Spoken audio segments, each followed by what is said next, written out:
এখন বাজার ভরা পাকা আম, সেই দিয়ে বানালাম পাকা আমের কালাকাঁদ। প্রথমে দুধ আমি ফুটিয়ে নিলাম। দুধ ফুটে গেলে কিছুটা দুধ আমি তুলে রাখছি ঘন করার জন্য, আর বাকিটা দিয়ে করব ছানা। 2 চামচ ভিনেগার আর 2 চামচ জল মিশিয়ে রেখেছিলাম। গ্যাস বন্ধ করে একটু পরে আমি এটা দুধে মিশিয়ে দিয়েছি। দুধ কেটে ছানা তৈরি হয়ে গেছে। এবার এটা আমি ছেঁকে নিচ্ছি। এদিকে ছোটো বাটির কোয়ার্টার বাটি আমি মিল্ক পাউডার নিয়েছি, আর সেটা আমি দুধ দিয়ে গুলে নিলাম।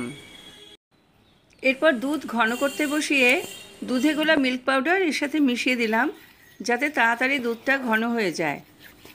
এবার মিষ্টির জন্য আমি দিলাম গুড়। দুধের সাথে ভালো করে গুড়টা আমি জাল দিয়ে নিচ্ছি, যাতে ভালো মতো মিশে যায়। এইভাবে কম আঁচে জাল দিয়ে আমি দুধ প্রায় 1/3 করে নিলাম। এরপর ছানা হাত দিয়ে ডলে ভালো করে মিহি করে নিলাম। এরপর ঘন দুধে ছানাটা মিশিয়ে দিচ্ছি। এইভাবে আমি নেড়ে নেড়ে এটাকে ড্রাই করে ফেলবো।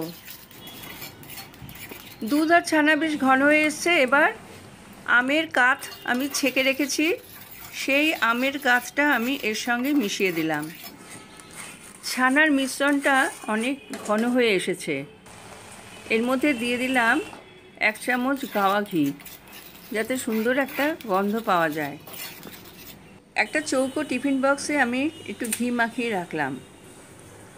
এর মধ্যে এই মিশ্রণটা আমি বসিয়ে দেব।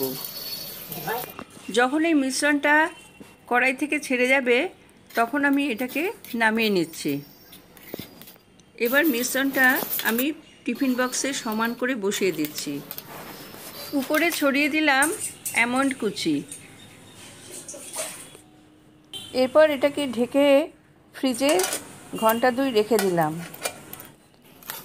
2 ঘন্টা পর আমি ফ্রিজ থেকে বের করে ছুরি দিয়ে চৌকো চৌকো করে কেটে নিচ্ছি।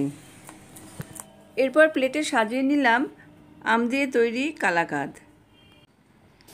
এই কালাকাঁদ খেতেও অপূর্ব হয়েছে। আশা করি আমার এই রেসিপি আপনাদের ভালো লাগবে।